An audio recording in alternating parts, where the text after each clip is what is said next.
어머니는 저한테 딱 한 번도 따뜻하게 말씀한 적이 없었어요. 손주들은 날아서 달려가시면서 저는 입원을 해도 안 오셨거든요. 어머니는 저한테 딱 한 번도 따뜻하게 말씀하신 적이 없었어요. 손주들한테는 날아서 달려가시면서 저는 입원을 해도 안 오셨거든요. 근데요, 유품 정리하다가 수첩을 하나 발견했는데 거기에 제 미역국 싫어한다는 것부터 허리 아프다는 것까지 다 적혀 있는 거예요. 10년 동안 한마디도 안 하셨으면서 다 알고 계셨던 거더라고요. 차가운 11월의 아침이었습니다.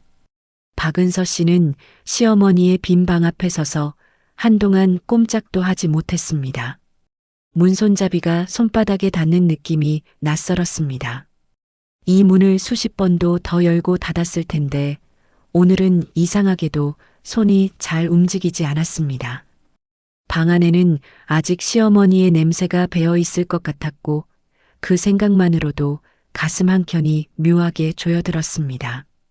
슬프다고 말하기엔 너무 복잡한 감정이었고 홀가분하다고 말하기엔 너무나 죄스러운 마음이었습니다. 은서 씨는 눈을 한번 감았다 떴습니다. 그리고 낮게 중얼거렸습니다. 어머니, 저 들어가도 될까요? 대답이 돌아올 리 없었습니다. 이제 이 방의 주인은 없었습니다.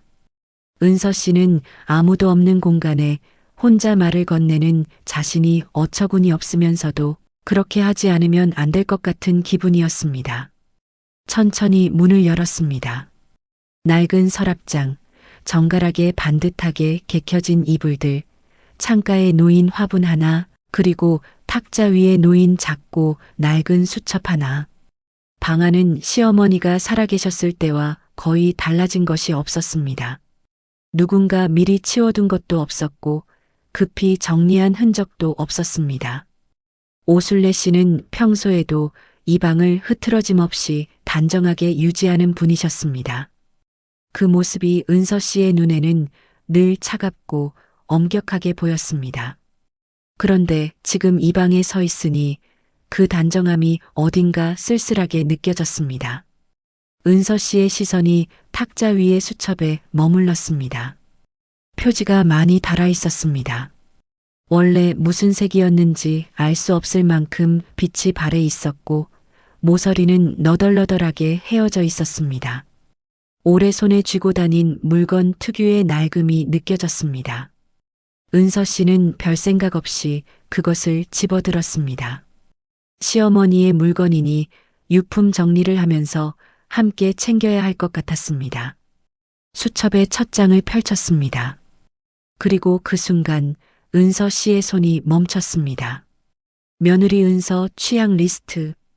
은서 씨는 글자를 다시 읽었습니다. 한 번, 두 번, 틀림없이 시어머니의 필체였습니다. 다음 장을 넘겼습니다. 며느리 은서 건강 기록 및 주의사항. 어머니, 이게 대체. 목이 메었습니다. 말이 끝까지 나오지 않았습니다. 눈물이 차올랐습니다. 그런데 이상했습니다. 은서 씨는 왜 자신이 울고 있는지 처음에는 알 수가 없었습니다. 슬픔인지 억울함인지 아니면 지금껏 단 한 번도 이름을 붙이지 못한 어떤 감정인지 오늘 이 이야기는 바로 그 수첩에서 시작됩니다. 은서 씨가 최 씨 집안의 며느리가 된 것은 결혼식 날로부터 정확히 11년 전 황금빛이 가득하던 가을이었습니다. 남편 최준혁 씨는 누가 봐도 성실하고 듬직한 사람이었습니다. 작은 기계 부품 회사를 운영하며 오전 일찍 출근해 저녁 늦게까지 일했고 그 성실함 하나로 회사를 조금씩 키워온 사람이었습니다. 과묵하지만 책임감이 강했고 가족을 위해서라면 몸을 아끼지 않는 남자였습니다. 은서 씨가 그런 준혁 씨를 사랑한 것은 자연스러운 일이었습니다. 결혼을 결심하는데 오랜 고민이 필요하지 않았습니다. 문제는 시어머니였습니다. 결혼 전 오순례 씨를 처음 만난 것은 준혁 씨의 생일 자리에서였습니다. 은서 씨는 긴장한 마음으로 정갈하게 차려입고 나갔습니다. 그런데 시어머니는 은서 씨를 보자마자 환한 미소를 짓는 대신 아래 위를 조용히 훑어보고는 짧게 고개를 끄덕이는 것으로 인사를 대신했습니다. 따뜻한 말도 반가운 표정도 없었습니다. 그냥 묵묵히 자리에 앉아 음식을 먹고 대화의 대부분을 준혁 씨와 나눴습니다. 은서 씨는 그날 자리에서 어색하게 웃으며 이것저것 챙겨드리려 했지만 시어머니의 반응은 언제나 짧고 무뚝뚝했습니다. 집으로 돌아오는 길에 준혁 씨에게 조심스럽게 물었습니다. 어머니가 저를 마음에 안 들어 하시는 건 아닌지 걱정된다고요. 그러자 준혁 씨는 피식 웃으며 말했습니다. 원래 그런 분이야. 낯선 사람한테 말을 못 거는 거지 싫은 게 아니야. 나도 어릴 때 친구들 집에 가면 엄마들이 왜 이렇게 다정한가 싶었어. 그 말을 믿었습니다. 믿고 싶었는지도 모릅니다. 결혼식 날 패백 자리에서 시어머니는 은서 씨에게 딱 한마디를 건넸습니다. 우리 준혁이 잘 부탁해요. 그게 전부였습니다. 새 며느리에게 건네는 다정한 말 한마디도 고생했다는 위로도 예쁘다는 덕담도 없었습니다. 그냥 아들을 부탁한다는 말 한마디. 은서 씨는 어색하게 고개를 숙이며 네, 어머니라고 대답했습니다. 하객들은 아무것도 눈치채지 못했습니다. 웨딩 사진 속 시어머니는 환하게 웃고 있었지만 그 웃음이 은서 씨를 향한 것이 아니라는 건 은서 씨만 알았습니다. 신혼 초부터 분위기는 묘했습니다. 시어머니는 준혁 씨와 같이 살지는 않았지만 매주 토요일이면 어김없이 아들 집에 들렀습니다. 그 시간이 은서 씨에게는 작은 긴장의 연속이었습니다. 어떻게 하면 잘 보일 수 있을까 고민하며 시어머니가 오기 전날부터 음식을 준비하고 집을 정돈했습니다. 좋아하실 것 같은 반찬을 알아보고 준혁 씨에게 어머니가 싫어하는 게 있냐고 물어보며 꼼꼼하게 신경을 썼습니다. 하지만 시어머니의 반응은 언제나 같았습니다. 음식을 내와도 응이 전부였고 은서 씨가 말을 건네도 짧게 대답하거나 대답 없이 준혁 씨 쪽으로 화제를 돌렸습니다. 은서 씨가 차를 내오면 받아들기는 했지만 고맙다는 말은 없었습니다. 어떤 날은 그 짧은 응조차 없었습니다. 은서 씨는 처음에는 스스로를 달랬습니다. 원래 말이 없으신 분이라고, 낯을 가리시는 거라고, 조금 더 시간이 지나면 나아질 거라고, 그렇게 믿으며 신혼 첫 해를 보냈습니다. 그리고 두 번째 해를 보냈습니다. 그러나 세월이 지나도 시어머니의 태도는 달라지지 않았고 오히려 은서 씨의 마음 한켠에 조금씩 작은 벽이 생겨가기 시작했습니다. 첫째 아이 지우가 태어나던 날 시어머니 오순례 씨의 모습은 그동안과 전혀 달랐습니다. 은서 씨는 긴 진통 끝에 분만실에서 나왔습니다. 몸은 진이 다 빠진 상태였고 눈도 제대로 떠지지 않았습니다. 그런데 복도로 나가는 창문 너머로 보이는 장면이 눈에 들어왔습니다. 시어머니가 막 태어난 손주를 두 팔로 안은 채 환하게 웃고 있었습니다. 입이 귀에 닿을 것처럼 활짝 웃는 얼굴이었습니다. 눈가에는 눈물도 맺혀 있었습니다. 은서 씨는 그 광경을 보며 이상한 감정에 휩싸였습니다. 기뻐야 하는 순간인데 가슴 한켠이 서늘하게 내려앉는 느낌이었습니다. 결혼한 이래 그분이 저렇게 기뻐하는 얼굴을 한 번도 본 적이 없었습니다. 며느리에게는 한 번도 보이지 않던 표정이었는데 손주를 보는 순간 그 모든 감정이 한꺼번에 터져나온 것이었습니다. 이후로 시어머니의 삶은 손주를 중심으로 재편되었습니다. 주말마다 지우를 위한 음식을 싸들고 왔고 지우의 첫 생일에는 몇 주 전부터 백일사진관을 알아보고 선물을 고르러 다녔습니다. 지우가 열이 조금만 나도 당일에 달려왔고 어린이집 발표회 날에는 제일 앞자리에 앉아 영상을 찍었습니다. 지우가 할머니라고 부를 때마다 시어머니는 아이를 번쩍 안아 올리며 뺨에 뽀뽀를 했습니다. 둘째 서우가 태어난 뒤에는 그 애정이 2배로 늘었습니다. 시어머니는 지우와 서우를 위해서라면 무엇이든 아끼지 않았습니다. 아이들이 먹고 싶다는 음식은 직접 만들어 왔고, 입고 싶다는 옷은 사다 날랐으며, 놀고 싶다는 곳에는 손을 잡고 데려갔습니다. 아이들도 할머니를 무척 좋아했습니다. 할머니 온다는 말에 문 앞으로 뛰어가 매달렸고, 할머니 무릎에 올라앉아 잠이 드는 일도 많았습니다. 그 모든 장면이 은서 씨의 눈에 들어왔습니다. 은서 씨는 아이들이 그 사랑을 받는 것이 싫지 않았습니다. 오히려 기뻐야 할 일이었습니다. 하지만 시어머니가 손주들에게 보내는 그 눈빛 하나, 그 따뜻한 말 한마디가 단 한 번도 자신을 향한 적이 없다는 사실이 어떤 날에는 가슴 깊은 곳을 서늘하게 긁었습니다. 시어머니의 눈에 은서 씨는 마치 손주들이 살고 있는 집에 함께 거주하는 필요하지만 특별히 챙길 이유는 없는 존재처럼 여겨지는 것 같았습니다.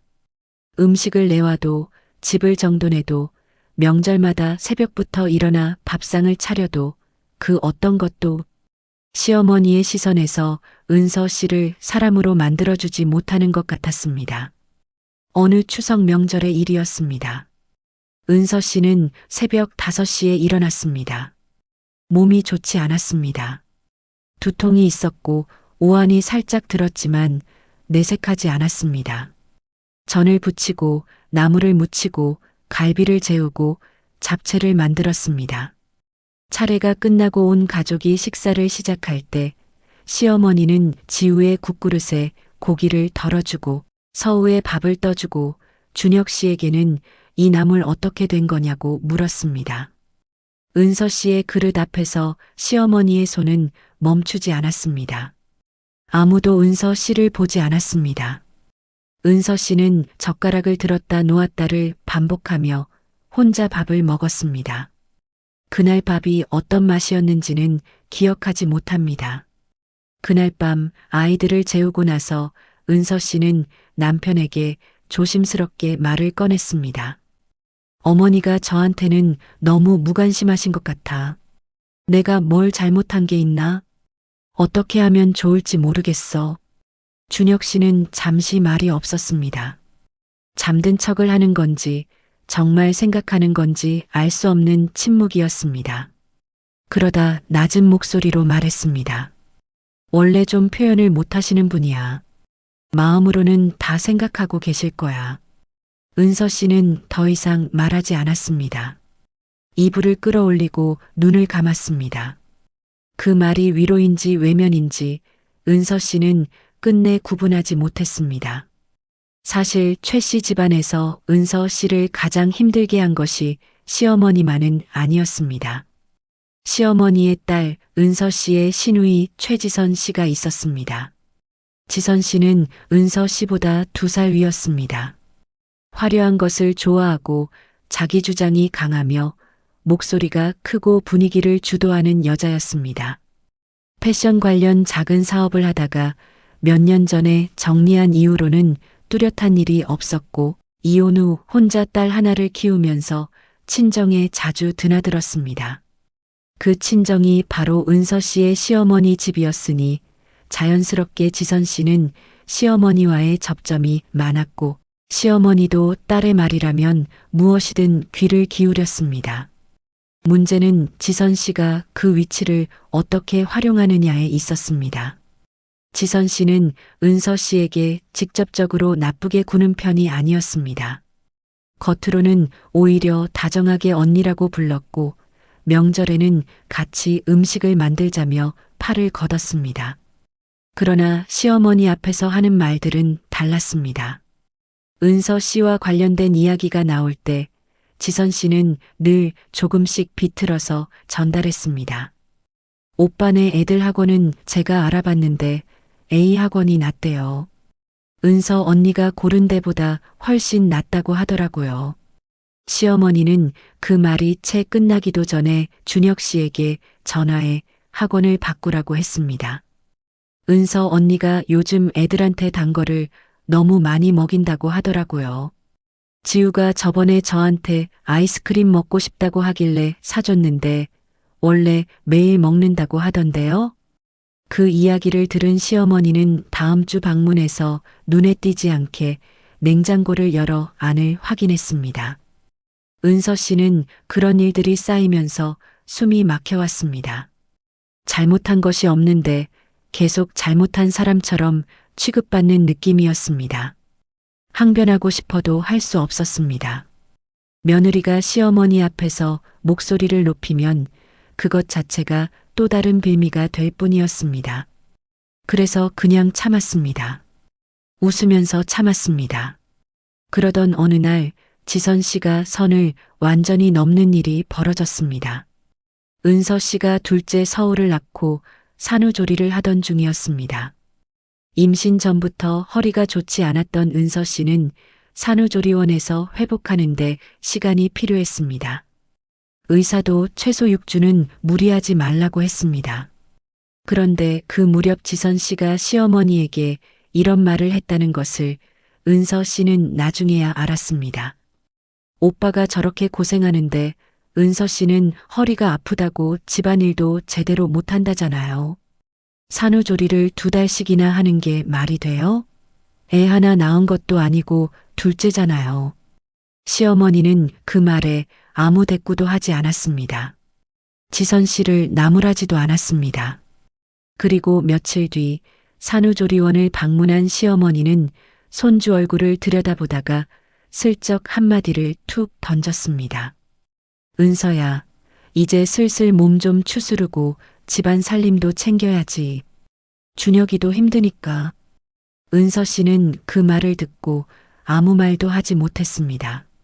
침대에 누운 채 고개만 끄덕였습니다. 시어머니가 방을 나간 뒤 은서 씨는 이불을 끌어당겨 얼굴까지 덮었습니다. 눈물이 베개를 다 적셨습니다. 몸이 아파서 우는 것인지, 억울해서 우는 것인지, 아니면 그냥 너무 외로워서 우는 것인지 알 수 없었습니다. 아무도 몰랐습니다. 산후조리원 복도를 오가는 간호사도, 옆방의 다른 산모도, 그리고 그날 저녁 늦게 들러 아이 얼굴만 보고 간 남편도. 그렇게 10년이 흘렀습니다. 10년이라는 시간은 길고도 짧습니다. 사람을 무디게도 만들고 단단하게도 만들고 때로는 조용히 망가뜨리기도 합니다. 은서 씨에게 그 10년은 어떤 의미였을까요? 은서 씨는 좋은 며느리이려 했습니다. 진심으로 그리고 꾸준히 명절마다 빠지지 않고 음식을 장만했고 시어머니 생신에는 잊지 않고 선물을 챙겼습니다. 한 번은 준혁 씨가 바쁘다고 했을 때 은서 씨가 혼자 시어머니 댁에 가서 생신상을 차린 적도 있었습니다. 시어머니는 그 밥상을 받아들면서도 특별한 감사의 말을 하지 않았습니다. 잘 먹었어라는 말 한마디가 전부였습니다. 아이들이 아프면 시어머니께 먼저 연락드렸고 중요한 일이 있으면 의견을 구하는 척이라도 했습니다. 시어머니 집에 갈 때마다 좋아하실 것 같은 것들을 챙겨갔고 시어머니의 건강이 걱정될 때는 준혁 씨를 통해 괜찮으신지 안부를 전했습니다. 그러나 그 10년 동안 시어머니가 은서 씨에게 건넨 따뜻한 말은 손가락으로 꼽을 수 있을 정도였습니다. 고생했다는 말도 없었고 잘하고 있다는 말도 없었습니다. 어느 해 여름 은서 씨가 고열로 병원에 입원했을 때 시어머니는 준혁 씨에게 연락이 왔지만 문병을 오지 않았습니다. 아이들이 조금만 기침을 해도 달려오던 분이었는데 며느리가 입원을 했다는 소식에는 그래, 잘 나으면 되지라고만 했다는 이야기를 나중에 준혁 씨에게서 들었습니다. 은서 씨는 어느 순간부터 시어머니에게 기대는 것 자체를 포기했습니다. 기대면 반드시 실망이 따라왔고 그 실망이 쌓이면 마음이 무너졌습니다. 그래서 그냥 거리를 두기로 했습니다. 시어머니가 오면 웃으며 인사하고 필요한 것을 챙기고 그 이상을 바라지 않기로 했습니다. 시어머니도 은서 씨가 멀어진 것을 알았을지도 모릅니다. 그러나 아무도 먼저 그 거리에 대해 말하지 않았습니다. 준혁 씨는 두 사람 사이에서 늘 어정쩡한 위치를 유지했습니다. 아내가 힘들다는 것을 몰랐을 리 없었습니다. 그러나 어머니에게 직접적으로 뭔가를 말하는 일은 없었습니다. 어머니가 잘못했다고 말하기도 어렵고 아내 편을 든다고 보이기도 어렵고 그렇다고 모른 척하기도 어렵다 보니 그냥 중간 어딘가에서 조용히 있는 방식을 택한 것이었습니다. 은서 씨는 그 어중간함이 어떤 날에는 시어머니의 차가움보다 더 외롭게 느껴질 때가 있었습니다. 그렇게 10년이 쌓였습니다. 아무도 건드리지 않는 서랍 속에 차곡차곡 들어찬 것들처럼 말해지지 않은 감정들이 두 사람 사이에 쌓이고 또 쌓였습니다. 그리고 어느 쌀쌀한 겨울 새벽 그 서랍이 갑자기 열리는 일이 벌어졌습니다. 시어머니 오순례 씨가 쓰러진 것은 겨울의 초입, 새벽 3시가 조금 넘은 시각이었습니다. 연락을 받은 건 준혁 씨였습니다. 시어머니 댁에서 혼자 사시던 오 씨가 갑자기 쓰러졌다는 것을 이웃이 발견해 119를 불렀다는 내용이었습니다. 뇌졸중이었습니다. 준혁 씨는 이불을 걷어차고 일어나 황급히 옷을 챙겨 입었습니다. 은서 씨도 눈을 비비며 일어났습니다. 아이들을 깨우기가 미안해서 이웃에 급하게 연락을 하고 두 사람은 병원으로 달려갔습니다.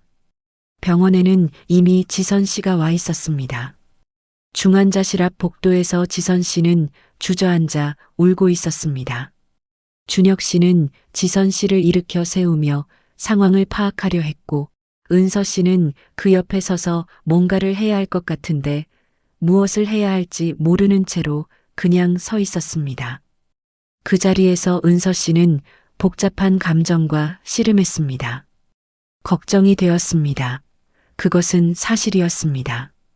10년 동안 차갑게 대하셨던 분이지만 그래도 가족이었습니다. 아이들의 할머니였습니다. 그러나 동시에 솔직히 말하자면 어떤 감정을 느껴야 하는지 확신이 없었습니다. 슬픔인지 두려움인지 아니면 오랫동안 억눌러왔던 무언가가 터지려는 것인지 알 수 없었습니다. 그리고 그런 자신이 못된 사람처럼 느껴져 또 죄책감이 들었습니다. 시어머니는 중환자실에서 열흘을 버티셨습니다. 의식이 오락가락했습니다. 말씀을 하실 수는 없었지만 가끔 눈을 뜨고 주변을 둘러보셨습니다. 가족들이 돌아가며 면회를 했고 은서 씨도 매일 병원에 왔습니다. 아이들을 학교에 보내고 집안일을 간단히 처리하고 병원으로 왔습니다. 준혁 씨 옆에 앉아 시어머니의 얼굴을 바라보았습니다. 어느 오후였습니다. 잠깐 의식이 돌아온 시어머니의 눈이 천천히 병실 안을 훑다가 문 근처에 서 있던 은서 씨에게서 멈췄습니다. 은서 씨는 조심스럽게 침대 가까이 다가갔습니다. 시어머니가 은서 씨를 똑바로 바라보았습니다. 그 눈에 무언가가 담겨 있었습니다. 말로는 표현할 수 없는 이름 붙이기 어려운 무언가가. 그때 시어머니는 떨리는 손을 천천히 들어 올려 은서 씨의 손등을 2번 짧게 두드렸습니다. 말은 없었습니다. 단지 그 작은 손길 하나뿐이었습니다. 10년 동안 단 한 번도 없었던 그 접촉이 그 짧고 힘없는 손길이 은서 씨의 눈에서 눈물을 쏟아지게 만들었습니다. 은서 씨는 입술을 꽉 깨물었습니다. 울면 안 된다고 생각했습니다. 그런데 눈물이 멈추지 않았습니다. 이틀 뒤 오순례 씨는 조용히 눈을 감으셨습니다. 가족들이 모두 모인 자리였습니다. 장례를 치르고 49제를 지냈습니다. 가족들은 시어머니의 방을 조금씩 정리하기로 했습니다. 은서 씨가 그 방에 들어간 것은 혼자였습니다. 준혁 씨는 회사 일로 잠깐 나가야 했고 지선 씨는 자신의 물건부터 챙기겠다며 다른 공간에 있었습니다. 혼자 방 안에 선 은서 씨는 잠시 아무것도 하지 않고 서 있었습니다. 시어머니의 방이 이렇게 작고 소박한 곳이었나 싶었습니다. 오래된 나무 냄새가 났습니다. 옷가지들을 봉투에 담기 시작했습니다. 차곡차곡 개켜진 옷들을 꺼내면서 은서 씨는 시어머니가 얼마나 꼼꼼한 분이었는지를 다시 느꼈습니다. 계절별로, 색깔별로 정리가 되어 있었습니다. 작은 것 하나도 허투루 두지 않는 성격이었습니다. 그 꼼꼼함이 살아계셨을 때는 차갑게 느껴졌는데 지금은 그냥 그분다운 것으로 보였습니다. 탁자 정리를 시작했습니다. 탁자 위에는 물컵 하나, 안경 케이스, 그리고 작은 수첩이 있었습니다. 은서 씨는 그것들을 하나씩 봉투에 담으려다 수첩을 집어들고 멈췄습니다. 처음에는 그냥 개인 일기장이겠거니 했습니다. 열어보지 않고 봉투에 넣으려 했습니다. 그런데 자신도 모르게 손이 표지를 넘겼습니다. 첫 페이지를 보는 순간 시간이 멈추는 것 같았습니다. 며느리 은서 취향 리스트. 은서 씨는 눈을 비볐습니다. 빛이 잘못 든 건가 싶어 창문 쪽으로 몸을 돌렸습니다. 다시 읽었습니다. 틀림없는 시어머니의 필체였습니다. 세로로 반듯하게 내려쓰는 그 독특한 글씨체를 은서 씨는 10년 동안 설 때마다 받은 세뱃돈 봉투에서 보아왔습니다. 손가락이 떨렸습니다. 다음 장을 넘겼습니다. 며느리 은서 건강 기록 및 주의사항. 그 다음 장, 그 다음 장, 또 그 다음 장. 은서 씨는 페이지를 넘기면서 점점 호흡이 가빠지는 것을 느꼈습니다. 2014년 9월 은서 미역국 싫어함. 파 많이 넣으면 안 됨. 은서 냉한 체질. 여름에도 찬 음료 조심. 생강차 좋아한다고 했음. 은서 생일 10월 3일 케이크 생크림 싫다고 했음. 과일 케이크로 알아볼 것. 은서 허리 디스크 초기 증세 있음. 무거운 것 들게 하면 안 됨. 준혁이한테 말해두었음. 2018년 봄 은서가 요즘 많이 피곤해 보임. 안색이 안 좋다. 준혁이한테 말해야 하나 싶은데 말했다가 내가 뭘 참견하는 것처럼 될까봐 참음. 은서 씨는 수첩을 손에 쥔 채 가만히 서 있었습니다. 뭔가를 해야 할 것 같은데 몸이 움직이지 않았습니다. 수첩에는 결혼 초부터 시어머니가 돌아가시기 불과 몇 달 전까지의 기록이 빼곡하게 담겨 있었습니다. 은서 씨가 어디서 들어서 알게 된 것들, 옆에서 지나가듯 한 말을 시어머니가 귀담아 들어두었던 것들, 병원에 다녀왔다는 이야기를 얼핏 들었을 때 메모해 둔 것들이 날짜와 함께 적혀 있었습니다.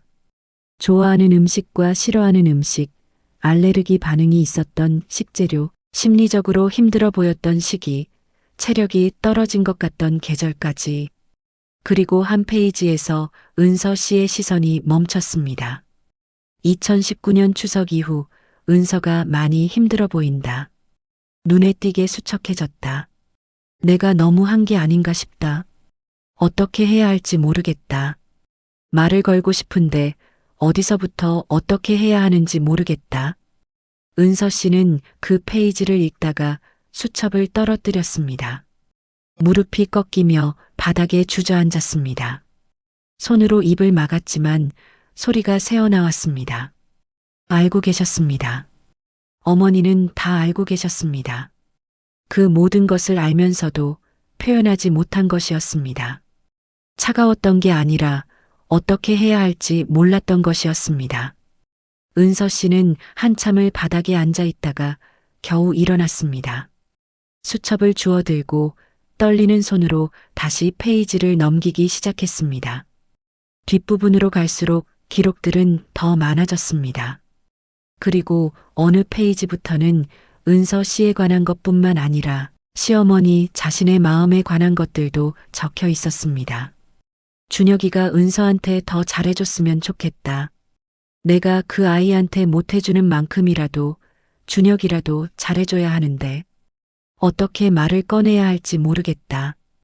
왜 나는 며느리한테 말을 못 걸까? 어색해서다. 어떻게 해야 하는지 몰라서다. 괜히 건드렸다가 상처 줄까봐 그냥 있게 된다. 그게 더 나쁜 건지도 모르겠다. 지선이가 은서한테 섭섭하게 군 것 같다. 말려야 했는데 말리지 못했다. 내가 너무 약했다. 은서가 지난번에 힘들어 보이던 게 계속 마음에 걸린다. 어떻게 위로를 해야 하는지 모르겠다. 말을 걸었다가 오히려 더 상처받을까봐 무서웠다. 그리고 수첩의 거의 마지막 장에는 이런 문장이 적혀 있었습니다. 은서야, 고맙다. 말 한 번 제대로 못 해봤지만 늘 고마웠다. 우리 준혁이 옆에서 이렇게 오래 있어줘서, 아이들을 이렇게 잘 키워줘서, 당신이 있어서 내가 편했다는 것을 아마 평생 못할 말이겠지만, 은서 씨는 그 페이지에서 오래 멈춰 있었습니다. 눈물이 흘렀습니다. 닦아도 계속 흘렀습니다. 얼마 뒤 수첩을 손에 들고 거실로 나왔습니다. 준혁 씨가 막 돌아온 참이었습니다. 아이들에게 간식을 내주려다 은서 씨의 얼굴을 보고 굳었습니다. 은서 씨는 아무 말 없이 수첩을 남편에게 내밀었습니다. 준혁 씨가 수첩을 받아들었습니다. 처음에는 그냥 훑었습니다. 그러다 한 장, 두 장 넘기면서 속도가 느려졌습니다. 어느 페이지에서 완전히 멈췄습니다. 눈이 빨개졌습니다. 턱이 떨렸습니다. 준혁이가 은서한테 더 잘해줬으면 좋겠다는 그 문장에서 준혁 씨의 눈에서 눈물이 한 줄 흘렀습니다. 아무 말도 하지 않았습니다. 그냥 수첩을 두 손으로 쥔 채 한동안 서 있었습니다. 은서 씨도 말하지 않았습니다. 말할 필요가 없었습니다. 수첩이 모든 것을 대신 말하고 있었습니다. 표현하지 못했던 것이었습니다.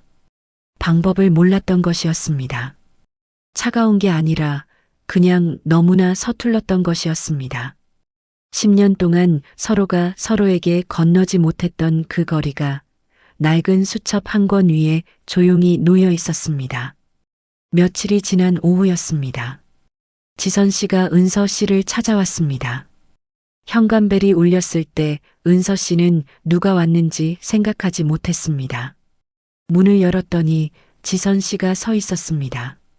평소와 달리 화장도 옅게 했고 입고 있는 옷도 수수했습니다. 무엇보다 그 특유의 에너지, 자신감 넘치고 목소리 큰 그 분위기가 없었습니다. 어딘가 작아진 것 같았습니다. 지선 씨는 거실로 들어와 소파에 앉았습니다. 아이들은 방에서 놀고 있었습니다. 은서 씨가 물을 내왔습니다. 두 사람은 잠시 아무 말도 하지 않았습니다. 지선 씨가 물컵을 두 손으로 쥐고 내려다보다가 입을 열었습니다. 언니, 나 엄마한테서 들었어요. 돌아가시기 전에.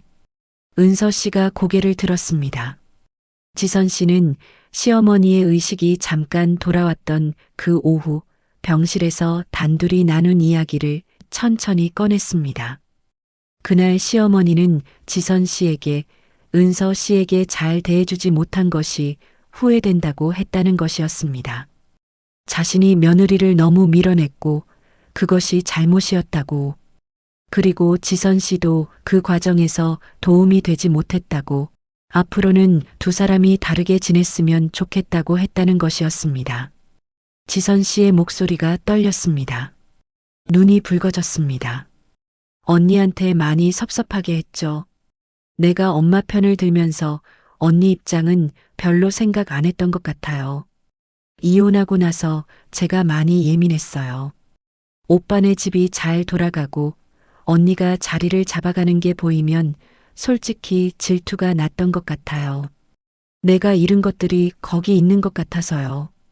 그게 맞는 말인지 모르겠지만 지선 씨가 고개를 숙였습니다. 엄마가 돌아가시기 전에 그 말씀을 하셨을 때 제가 많이 울었어요. 그때 제대로 하지 못했던 말을 지금이라도 해야 할 것 같아서요. 은서 씨는 대답하지 않았습니다. 당장 괜찮아요라는 말이 나오지 않았습니다. 그 말은 아직 준비가 되지 않았습니다.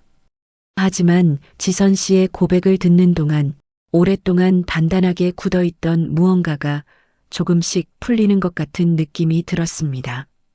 10년의 상처가 한 번의 대화로 사라지지는 않습니다. 모든 것이 한순간에 해결되지도 않습니다.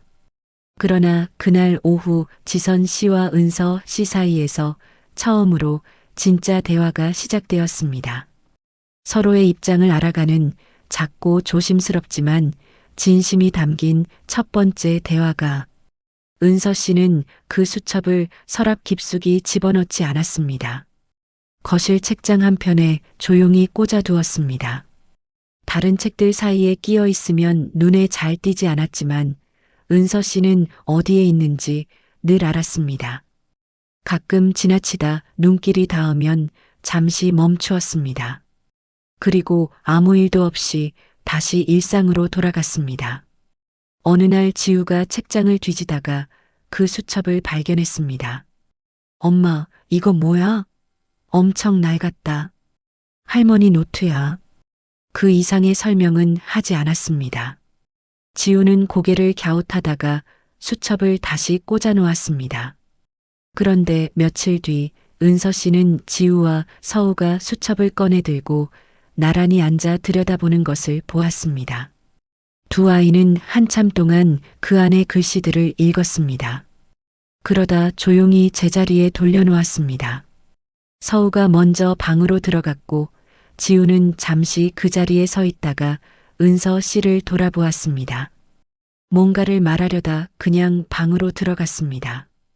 은서 씨는 시어머니를 완전히 이해하는데 오랜 시간이 걸렸습니다. 수첩 한 권이 10년의 서운함을 단번에 지워주지는 않았습니다. 아팠던 날들은 여전히 아팠고 서운했던 기억은 여전히 서운했습니다. 추석날 혼자 밥을 먹던 그 기억도 산후조리원 침대에서 베개를 적시며 울던 그 밤도 시간이 지난다고 아예 없어지는 것은 아니었습니다. 그러나 이제 은서 씨는 알게 되었습니다. 사랑한다는 말을 하는 방법을 배우지 못한 사람도 있다는 것을, 표현이 두려워서 혹은 서툴러서 상처를 줄까봐 무서워서 오히려 더 멀어지는 것처럼 행동하는 사람이 있다는 것을, 그것이 차가움처럼 보여도 사실은 그냥 자신의 마음을 전달할 언어를 갖지 못한 것일 수 있다는 것을, 그리고 그 사람이 남긴 낡은 수첩 한 권이 말하지 못했던 10년을 대신 말해주고 있었습니다. 어느 저녁 아이들이 잠든 뒤였습니다. 은서 씨는 혼자 거실에 앉아 수첩을 꺼냈습니다. 마지막 빈 페이지를 펼쳤습니다. 그리고 볼펜을 들어 천천히 또박또박 썼습니다. 어머니, 저도 고마웠어요. 몰랐을 뿐이에요. 이제는 알아요. 볼펜을 내려놓았습니다. 수첩을 덮었습니다. 은서 씨는 창밖을 바라보았습니다. 가로등 불빛이 내리는 차가운 밤이었습니다. 그런데 이상하게도 오랜만에 마음이 조금 가벼운 것 같았습니다. 그의 겨울이 지나고 은서 씨 가족의 일상은 천천히 다시 흘렀습니다. 준혁 씨는 이후로 아내에게 더 많은 말을 건넸습니다. 작은 것들을 물어봤습니다. 오늘 어떠냐고, 많이 힘들지 않냐고, 밥은 먹었냐고. 전에는 그냥 지나쳤을 말들이었습니다. 수첩 속 어머니의 문장들을 읽은 뒤로 준혁 씨는 표현하지 않는 것이 얼마나 큰 거리를 만드는지를 비로소 몸으로 이해한 것 같았습니다. 부모에게서 배우지 못했던 것을 부모의 유품에서 배운 셈이었습니다. 지선 씨와 은서 씨는 완전히 가까운 사이가 되지는 않았습니다. 그것은 현실이었고 은서 씨도 그것을 강요하지 않았습니다. 하지만 명절이 되면 짧은 문자를 주고받게 되었습니다. 별것 아닌 내용이었습니다. 명절 잘 보내요. 조카들한테 안부 전해줘요. 그 정도였습니다. 그러나 그것만으로도 이전과는 달랐습니다. 지우와 서우는 가끔 할머니 보고 싶다는 말을 했습니다. 서우는 할머니가 만들어주던 잡채 냄새가 생각난다고 했고, 지우는 할머니 무릎이 제일 편했다고 했습니다. 은서 씨는 그럴 때마다 아이들을 꼭 안아주며 말했습니다. 할머니가 너희 정말 많이 사랑하셨어. 그리고 엄마도. 그것은 수첩을 읽기 전에는 할 수 없었던 말이었습니다. 아니, 정확히 말하면 믿을 수 없었던 말이었습니다. 이제는 믿을 수 있었습니다. 사람은 때로 가장 가까운 사람에게 가장 솔직하지 못합니다. 서툴러서, 두려워서, 지금 하지 않아도 나중에 할 수 있을 거라는 생각에. 그러나 언젠가는 기회가 사라집니다. 그리고 남겨진 사람은 말해지지 않은 그 감정들을 홀로 안고 살아가야 합니다.